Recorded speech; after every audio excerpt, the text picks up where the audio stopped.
Bismillahirrahmanirrahim. Assalamualaikum warahmatullahi wabarakatuh. Halo sahabat semua, kembali lagi bersama saya di channel Abu Tasji. Ya Rasulullah salamun alaik. Nah, pada materi video kali ini saya ingin memberikan sebuah materi karena pada beberapa hari lalu ada yang bertanya, salah satu subscriber ada yang bertanya tentang apakah kemaksiatan itu merupakan salah satu dari kehendak Allah.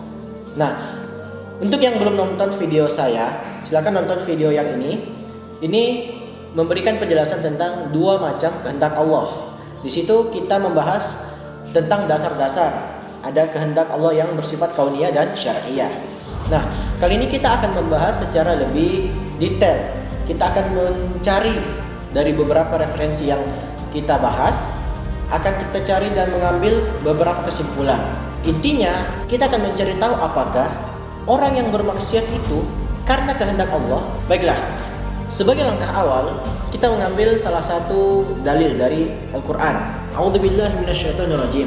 Yudillu bihi katsiran wa yahdi bihi katsiran. Kita ambil dari sampai sini dulu. Yudillu bihi katsiran memiliki arti bahwasanya dia menyesatkan banyak yang disesatkan. Dalam arti Allah memberikan kesesatan kepada orang. Wa yahdi bihi katsira. Dan Allah juga memberikan banyak petunjuk, banyak hidayah kepada orang. Nah, kita ambil sampai sini dulu ya. Ketika ada orang yang menjadikan kehendak Allah sebagai alasan dia untuk bermaksiat, maka pasti dia akan menggunakan dalil yang yudillu bihi katsira. Kita memiliki seorang teman misalnya, ketika kita bertanya kepada teman tersebut, "Mengapa Anda bermaksiat? Mengapa kalian bermaksiat?" Maka orang yang menjadikan kehendak Allah sebagai dalil atas kemaksiatannya akan menjawab, yudillu bihi katsira. Sudah ada dalilnya, sudah dihafalkan dalilnya. Allah menyesatkan banyak orang. Dan tahukah siapa kamu yang disesatkan oleh Allah? Saya, ini orangnya ya. Saya adalah orang yang disesatkan oleh Allah ya. Jadi saya bermaksiat itu bukan karena apa, tapi karena sudah disesatkan oleh Allah. Dalilnya yudillu bihi katsira. Nah, inilah yang menjadi kesesatan bagi sebagian orang, menjadikan kehendak Allah sebagai landasan bagi dia untuk bermaksiat. Padahal kalau kita ambil secara sempurna ayatnya, makanya ketika kita mengambil sebuah ayat, kita jangan asal memotong, karena ini merupakan suatu hal yang bisa mendatangkan mudarat yang begitu besar. Yudillu bihi katsira wa yahdi bihi katsira. Ingat ayat terakhirnya ada semuanya, wa ma yudillu bihi illal fasiqin. Dan Allah Subhanahu wa taala tidak menyesatkan kecuali kepada orang-orang yang fasik. Nah, sekarang apa yang dimaksud dengan fasik? Apa definisi dari fasik itu sendiri? Fasik ini secara simpel aja, kesimpulannya, ringkasnya, fasik itu adalah orang yang sudah tahu bahwasanya perbuatan itu sesat tapi tetap dilakukan. Itu orang fasik. Dia sudah tahu bahwasanya hal itu merupakan hal yang tidak baik, hal itu merupakan suatu keburukan, tapi tetap dilakukan. Itulah orang-orang yang fasik. Sebagaimana yang Allah sesatkan tadi, wa ma yudillu bihi illal fasiqin. Nah, kembali ke pertanyaan pertama tadi, bagaimanakah? Apakah benar bahwasanya kemaksiatan kita itu karena kehendak Allah? Nah, untuk menjawab ini ada dua opsi. Ya, ada dua opsi. Pertama, jika yang dimaksud kehendak Allah di sini adalah perizinan, maksudnya Allah Subhanahu wa taala mengizinkan hal itu terjadi, maka benar bahwasanya Allah Subhanahu wa taala menghendaki hal itu terjadi. Tapi jika opsi yang kedua adalah jika yang dimaksud kehendak ini adalah paksaan, dalam arti kata Allah Subhanahu wa taala memaksa seseorang, memaksa hambanya untuk bermaksiat, maka ini tidak boleh dibenarkan. Ini merupakan perkara yang keliru. Allah Subhanahu wa taala tidak pernah memaksa seorang hamba untuk bermaksiat. Nah, kenapa kemudian kemaksiatan itu bisa terjadi? Sekali lagi, Allah Subhanahu wa taala tidak pernah memaksa manusia untuk berbuat kemaksiatan. Begitu juga sebaliknya, Allah Subhanahu wa taala tidak pernah memaksa manusia untuk melakukan suatu kebaikan, untuk melakukan ibadah. Yang Allah lakukan adalah memberikan janji, memberikan dorongan, memberikan motivasi kepada orang untuk beribadah. Banyak ayat-ayat di dalam Al-Quran yang memberikan gambaran surga. Banyak ayat-ayat di Al-Quran yang memberikan ganjaran-ganjaran pahala, kenikmatan-kenikmatan lainnya, agar orang termotivasi untuk beribadah. Sebaliknya, Allah Subhanahu wa taala memberikan pencegahan kepada hamba-hambanya untuk berbuat kemaksiatan. Banyak ayat dalam Al-Quran yang menggambarkan betapa pedihnya siksa neraka, betapa pedihnya siksa neraka nantinya yang akan dihadapi oleh orang-orang yang gemar melakukan kemaksiatan. Berarti dalam arti kata lain, Allah Subhanahu wa taala itu mendorong, memotivasi orang untuk melakukan ibadah dan mencegah hambanya untuk melakukan suatu kemaksiatan. mendorong dengan memberikan info-info mengenai kenikmatan surga, dan mencegah hambanya dari kemaksiatan dengan memberikan gambaran betapa pedihnya siksa neraka. Allah Subhanahu wa taala tidak pernah memaksa orang untuk melakukan suatu kemaksiatan. Nah, kemudian apa yang terjadi sebenarnya? Mengapa orang bisa bermaksiat? Kita ambil kaitannya hal ini dengan takdir. Takdir itu merupakan perkara yang gaib. Kita tidak akan tahu sebuah takdir sebelum takdir itu terjadi. Nah, takdir ini merupakan perkara yang gaib. Apa tugas dari kita? Tugas kita hanya cukup untuk mengimani perkara yang gaib. Apa-apa yang sudah Allah berikan dalam Al-Quran, apa-apa yang sudah Allah berikan kepada Rasulullah melalui hadisnya, maka kita cukup mengimaninya dan mengamalkannya.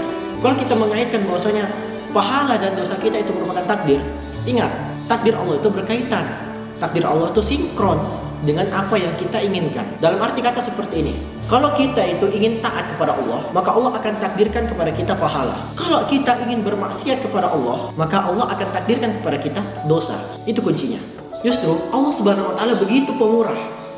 Allah Subhanahu wa taala begitu baik. Allah Subhanahu wa taala begitu maha pengasih kepada kita. Coba kita lihat. Manusia memiliki 3 pintu kebaikan dan 1 pintu keburukan. 3 pintu pahala ini adalah yang pertama, ketika ada orang yang ingin taat dan ketaatannya itu terjadi.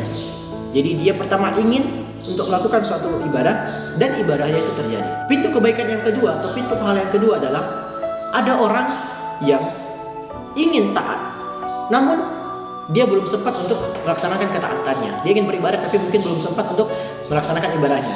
Hal ini merupakan suatu kebaikan. Allah memberikan pahala kepada niat yang baik. Kemudian yang terakhir, pintu yang ketiga, pintu kebaikan yang ketiga adalah ketika ada orang yang ingin bermaksiat. Ada orang yang ingin melakukan suatu dosa namun tidak terjadi, ya. Dia tidak sampai melakukan dosa tersebut. Tapi sebelumnya ada niat. Nah, Allah SWT memberikan kebaikan, memberikan pahala bagi orang tersebut. Kenapa? Karena dia sebelumnya ingin niat, namun dia berusaha untuk melawannya. Hanya 1 pintu keburukan. Ketika kita ingin bermaksiat dan kita benar-benar melakukan kemaksiatan tersebut. Nah, inilah kita berpikir bahwasanya betapa murahnya Allah, betapa pengasihnya Allah memberikan kita 3 pintu kebaikan dan 1 pintu dosa. Untuk mengambil kesimpulan, mari kita buka beberapa ayat Al-Quran yang menjelaskan tentang hal-hal yang demikian. Kami telah mengumpulkan beberapa ayat-ayat ya, dari berbagai referensi, dan perkataan ini saya kutip dari Syekh Muhammad bin Ibrahim Al-Ham. Jadi ada 5 poin yang akan saya berikan yang memberikan kita pemikiran, untuk membuka pemikiran kita tentang bahwasanya Allah Subhanahu wa taala tidak mungkin memaksa kita untuk melakukan suatu kemaksiatan. Pertama, kita ambil surah An-Nisa ayat 165.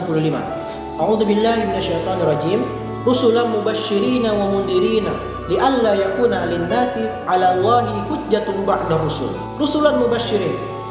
Dalam ayat ini menjelaskan bahwasanya Allah Subhanahu wa taala menurunkan rasul sebagai pemberi berita baik dan pemberi peringatan.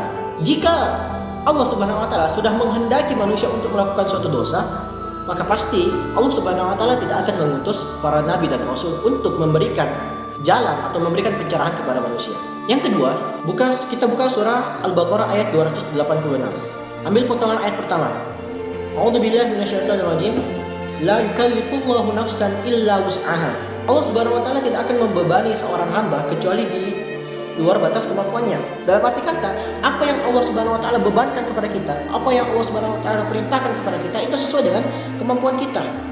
Tidak mungkin Allah Subhanahu wa taala memberikan kita ujian atau perintah di luar batas kemampuan kita, karena Allah Subhanahu wa taala sudah berfirman. Yang ketiga, kita buka surah Al-A'raf ayat 16. A'udzubillahi minasyaitonirrajim. Qala fa bima aqwaitani la aq'udanna lahum shiratal mustaqim. Ini merupakan ayat yang memberikan penjelasan tentang argumennya iblis, pendapatnya iblis. Iblis berkata, "Karena engkau telah menyesatkanku, maka aku akan menyesatkan hambamu dari jalan yang lurus." Nah, hal ini memberikan penjelasan bahwasanya jika saja kemaksiatan atau dosa itu merupakan kehendak Allah, maka pasti argumen iblis akan diterima.